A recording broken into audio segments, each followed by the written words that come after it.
صلی اللہ علیہ وسلم ہجرت سے پہلے جب مکہ میں تھے اور مدینہ ہجرت کرنا خیال پڑ رہا تھا اور آپ کے ذہن میں بات آئی کہ میں کعبے کے اندر داخل ہو کر اللہ کو یاد کر کے 2 رکعت نماز پڑھ کے مدینہ کے لیے نکلوں گا. اس کی چابیاں عثمان بن طلحہ کے پاس تھی. اس زمانے میں پانی پلانے کا کام مکے میں مسجد حرام میں جو لوگ آتے مہمان ان کو زمزم پلانے کی ذمہ داری عباس رضی اللہ عنہ کے ہاتھ میں تھی. اور آنے والے لوگوں کی دیکھ ریکھ کی ذمہ داری اور مسجد کی دیکھ بھال کی اور حراست کی ذمہ داری وہ حضرت علی رضی اللہ عنہ کے ابا ابو طالب کے ہاتھ ذمے تھی. اسی طرح سے مسجد کی کنجیاں اور جو ہے خانہ کعبہ کی کنجیاں عثمان ابن طلحہ ان کے ذمے تھے. انہوں زمانہ جاہلیت میں پیر اور جمعرات کو اس کی چابیاں کھولتے، سب لوگ آ کے اندر داخل ہو کے کعبے میں اور اپنے اپنے اعتبار سے عبادت کرتے. ایک مرتبہ ہجرت سے پہلے رسول اللہ صلی اللہ علیہ وسلم نے چابیاں مانگی تو رسول اللہ صلی اللہ علیہ وسلم کو انہوں نے انکار کر دیا. انکار کر دیا بلکہ جھڑک دیا. انکار تو کیا ہی بلکہ جھڑک دیا. اور بعض روایتوں میں آتا ہے وہ خود اندر داخل ہو رہا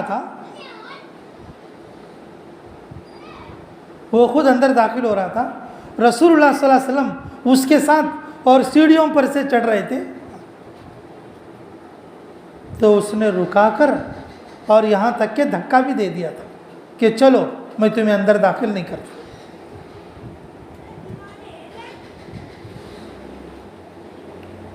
رسول اللہ صلی اللہ علیہ وسلم نے اس وقت میں کہا، اے عثمان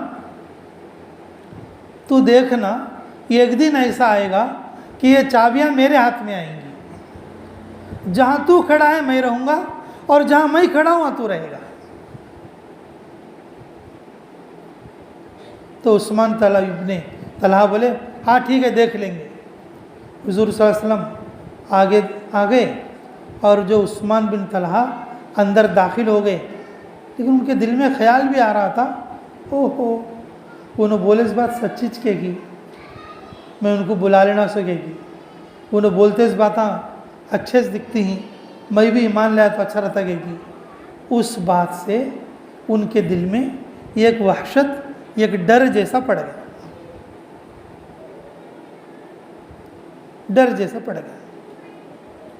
لیکن جب وہ تذکرہ اپنے لوگوں میں کرے، کیونکہ سردار قسم کے آدمی تھے تو ان لوگوں نے منع کیا، دوسرے لوگوں نے ایمان قبول کرنے نہیں دیا، اور اس لیے وہ رکے رہے یہاں تک کہ وہ وقت آیا رسول اللہ صلی اللہ علیہ وسلم نے ہجرت فرمائی، مکہ میں رہے اور مکہ میں تقریباً 8 سال گزرے. پھر 10,000 کے مجمع کے ساتھ اور پھر رسول اللہ صلی اللہ علیہ وسلم اور مکہ کے لیے تشریف لائے، مکہ فتح کرنے کے لیے اللہ تعالیٰ کے حکم سے. اور جب آنے کے بعد جب پورا مکہ فتح ہو گیا، رسول اللہ صلی اللہ علیہ وسلم مسجد حرم میں داخل ہوئے. حضرت علی سے کہا اے علی جاؤ عثمان بن طلحہ سے تم چابیاں لے کر آؤ. انہوں چابی لے کے کعبے کی چھت کے اوپر چڑھ کو بیٹھی. حضرت علی رضی اللہ عنہ اوپر چڑھے ان سے لینے کے لیے، دینے کے لیے تیار نہیں ہے، چھپ چھپ کے ادھر ادھر یہ کرتی ہیں. اب آخر کار دیکھا کہ اب دیے بغیر ہمارے کو کوئی چارہ نہیں، بولے کہ میں دوں گا. اب پھر نیچے اتر کر آئے، پورے مکے والے چاروں طرف سے کلمہ پڑھ رہے ہیں، یہاں تک کہ ابو سفیان بھی کلمہ پڑھ لی.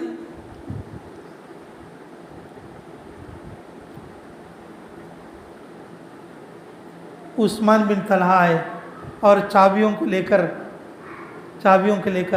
رسول اللہ صلی اللہ علیہ وسلم کے ہاتھ میں رکھا کہ اے محمد لو یہ امانت میں تمہارے ہاتھ میں رکھتا ہوں. ہمارے خاندان میں ہزاروں سالوں سے اور سینکڑوں سالوں سے لمبے زمانے سے چلی آ رہی تھی اور وہ امانت کو میں تمہارے ہاتھ میں کیا کرتا ہوں؟ رکھتا ہوں. رسول اللہ صلی اللہ علیہ وسلم وہ چابی لیے اندر داخل ہوئے, 2 رکعت نماز پڑھے, 2 رکعت نماز پڑھ کے باہر نکلے اور باہر نکل کر حضرت علی رضی اللہ عنہ کو حکم دیا کہ عثمان بن طلحہ کو بلا کے لے آؤ. حضرت عباس کہہ رہے ہیں کفل ڈالنے کے بعد کہ یا رسول اللہ, چاچا ہیں انہوں, یا رسول اللہ وہ چابی مجھے دے دو. ہمیں کیسا بھی آدمی پانی پلاتی ہیں اور چابی میں میرے کنے چلتی ہے, دونوں خدمتیں جمع ہو جاتی ہیں ہمارے. حضور صلی اللہ علیہ وسلم بولے خاموش ہو گئے. حضور صلی اللہ علیہ وسلم کچھ نہیں بولے, خاموش ہو گئے. حضرت علی رضی اللہ عنہ کو پوچھ رہے ہیں یا رسول اللہ ہم لوگ مکے کی اور کعبے کی حراست کی ذمہ داری, چوکیداری کی ذمہ داری ہماری ہے, یہ چابی مجھے دے دو, ہمارے ہاں یہ دونوں چیزیں جمع ہو جائیں گی, چابی بھی ہمارے پاس ہوگی اور جو ہے حراست کی ذمہ داری بھی ہمارے پاس ہوگی. رسول اللہ صلی اللہ علیہ وسلم ان کو بھی کچھ جواب نہیں دیے, بولے عثمان بن طلحہ کو بلا کے لیا. عثمان بن طلحہ کو بلانے کے لیے جو ہے انہوں گئے. حضرت علی رضی اللہ عنہ آنے سے پہلے, عثمان بن طلحہ کے آنے سے پہلے رسول اللہ صلی اللہ علیہ وسلم نے کہ کعبے کے باہر نکل کے جیسے گیٹ میں کھڑے تھے تو وہاں پر ان آیتوں کو آپ نے تلاوت فرمائی, ان اللہ یامرکم ان تؤدوا الامانات الی اہلھا. حضرت عمر فرماتے ہیں یہ آیت رسول اللہ صلی اللہ علیہ وسلم جب کعبے کے اندر تھے اس وقت میں نازل ہوئی. جبرائیل علیہ السلام وہاں اس آیت کو نازل فرمایا.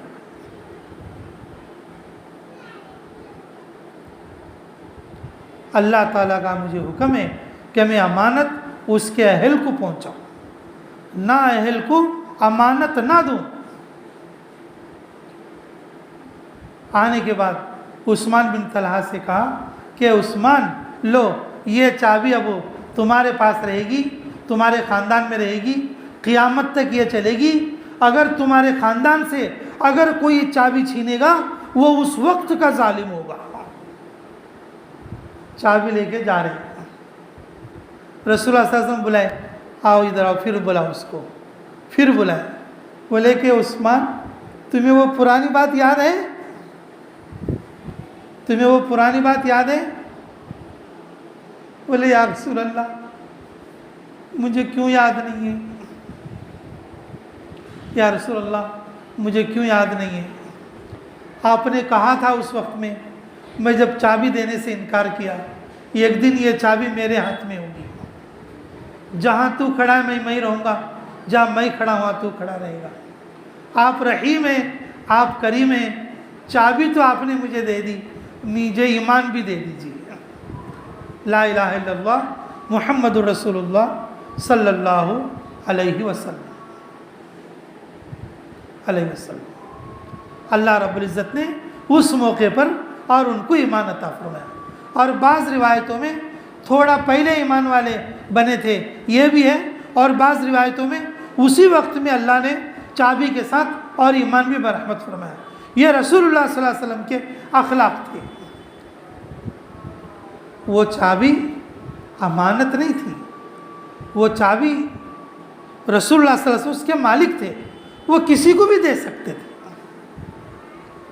مال غنیمت کے طور پر اللہ نے وہ چابی اور آپ کو دی تھی, لیکن ظاہراً شکلاً لفظاً اور وہ امانت تھی. تو اس واسطے کہ اللہ تعالیٰ کا حکم تھا کہ اس طرح کی بھی کوئی چیز تمہارے ذمے نہ رہے, اے نبی جی وہ اسی کو دے دو. اس کے ذریعے سے اللہ نے ان کو ایمان بھی عطا فرما دی.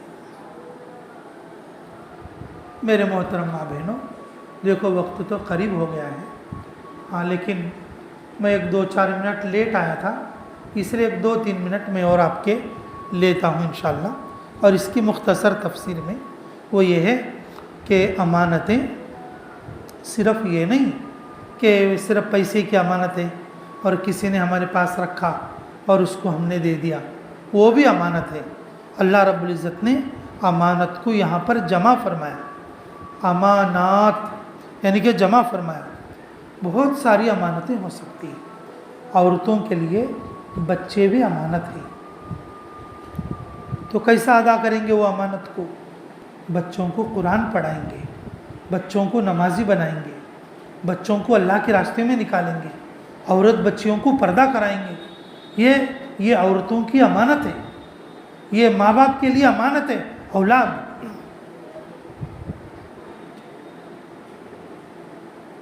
عہدے داروں کے لیے عہدہ امانت ہے،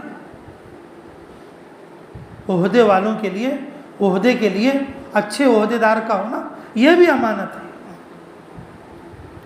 مزدور کا صحیح مزدوری کرنا یہ بھی امانت ہے۔ طالب علم اچھے طریقے سے سبق یاد کرنا یہ اس کے لیے امانت ہے۔ استاد پابندی کے ساتھ سبق پڑھانا یہ اس کے لیے امانت ہے۔ جس کے ذمے جو کام ہے، جس کے ذمے جو انتظام ہے، اور وہ کیا کرنا اور اس کو پوری طرح ادا کرنا یہ امانات ہے، یہ امانات ہے۔ اسی لیے اللہ رب العزت نے اور اس حکم کو اور جو ہے جمع میں فرمایا کہ اللہ تعالیٰ تمہیں حکم دیتا ہے کہ تم پوری امانتوں کو ادا کرو اور اس کے اہل کے لیے۔ اگر یہاں تک کہ اس آیت کے اندر آتا ہے اگر تم ووٹ بھی دینا ہے تو سوچ سمجھ کر ووٹ دو، اس کے اہل کو ووٹ دو تاکہ وہی جیتے اور اچھی حکومت کرے۔ ووٹ بھی امانت ہے، عہدہ بھی امانت ہے، امامت بھی امانت ہے، استاد بننا بھی امانت ہے، شاگرد اور مدرسے کا طالب بننا بھی امانت ہے۔ ہر آدمی اپنی امانت کو پورا ادا کرے، یہاں تک کہ شوہر کا مال گھر میں امانت ہے بیوی اور بچوں کے لیے، اس کے اندر امانت داری کے ساتھ رہے۔ اور دوسرا حکم فرمایا اور جب تمہیں آپس میں درمیان میں اگر تم فیصلہ کرو، لوگوں میں جھگڑنے والوں میں لڑنے والوں میں، یہ مت دیکھو یہ میرا آدمی ہے فیصلہ اپنے آدمی کی طرف کر دیا، یہ مت دیکھو یہ میرے خاندان کا آدمی ہے فیصلہ اپنی طرف کر دیا، یہ مت دیکھو یہ مسلمان ہے اور وہ کافر ہے اور جو ہے کہ اس کو اپنی طرف یعنی کہ اپنے آدمی کو فیصلہ کر دیا، اور یہ خیانت ہوگی، بلکہ فیصلہ جو ہے عدل کے ساتھ ہونا چاہیے۔ اب یہ دونوں چیزیں امانت اور فیصلہ، مسلمان ہو کافر ہو دونوں برابر ہے۔ اس میں تم نے کافر کی امانت لے رکھی ہے تب بھی پوری ادا کرنا، اور مسلمان کافر کا فیصلہ کر رہے ہیں تو بھی تم کیا کرنا پورا ادا کرنا۔ ایسا نہیں کہ بھئی وہ کافر ہے اس کے لیے ڈنڈی مار دو اور یہ کافر ہے اور اس کے لیے غلط فیصلہ کر دو، اس میں پکڑے جائیں گے۔ یہ دونوں حکم ایسے ہیں جس میں مسلمان اور کافر برابر ہیں۔ اسی لیے اللہ فرماتے ہیں یہ بہت اچھی نصیحت ہے آپ لوگوں کے لیے، کیونکہ اللہ تعالیٰ سننے اور دیکھنے والا ہے۔ اگر تم غلط کرو گے، اگر تم غلط کر دو گے تو پھر کیا ہوگا؟ اللہ دیکھنے والا ہے، اللہ دیکھ کر پکڑ لے گا، اور تم چھپکے بھی اگر کچھ بات کہو گے، غلط بات کہو گے اور غلط فیصلہ کرو گے، اللہ سن لے گا تمہارا فیصلہ، دیکھ لے گا تمہارا معاملہ، پھر جو ہے قیامت کے دن تمہاری پکڑ کرے گا۔ اس لیے کہ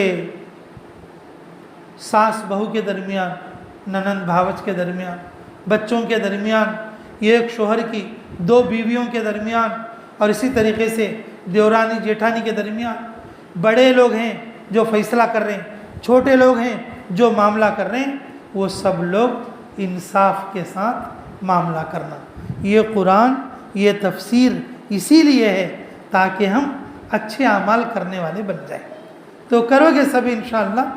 ان اللہ یامرکم ان تؤدوا الامانات الی اہلہا، اللہ تعالیٰ حکم دیتے ہیں ہم کو امانات کو پورا ادا کرنے کے لیے ان کے اہل لوگوں کو۔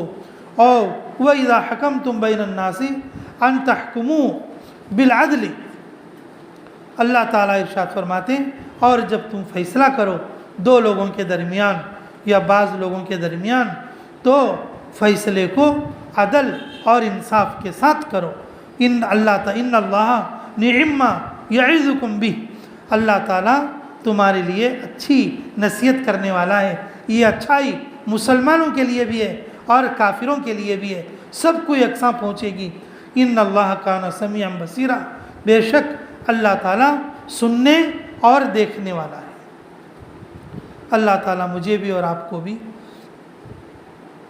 جنت میں جانے کی توفیق عطا فرمائے، ایمان کے ساتھ اعمال صالح کرنے کی توفیق عطا فرمائے، امانات کو ادا کرتے ہوئے اچھے فیصلوں کی اللہ ہمیں توفیق مرحمت فرمائے۔ سب لوگ کریں گے سب انشاءاللہ۔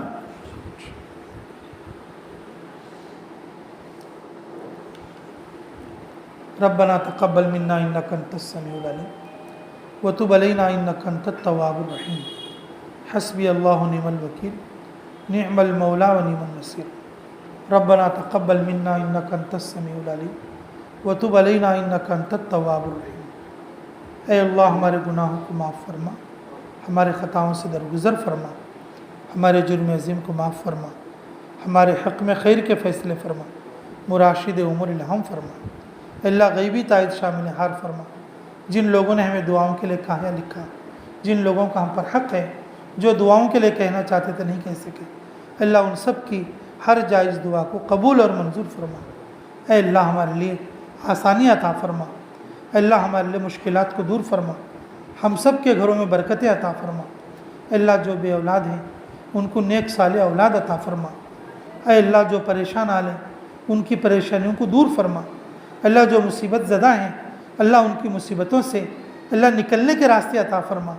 اے اللہ ہماری زندگیوں میں، ہمارے گھروں میں، اے اللہ ہمارے اعمال نامے میں اے اللہ نیکیوں سے برکتوں سے بھر دے۔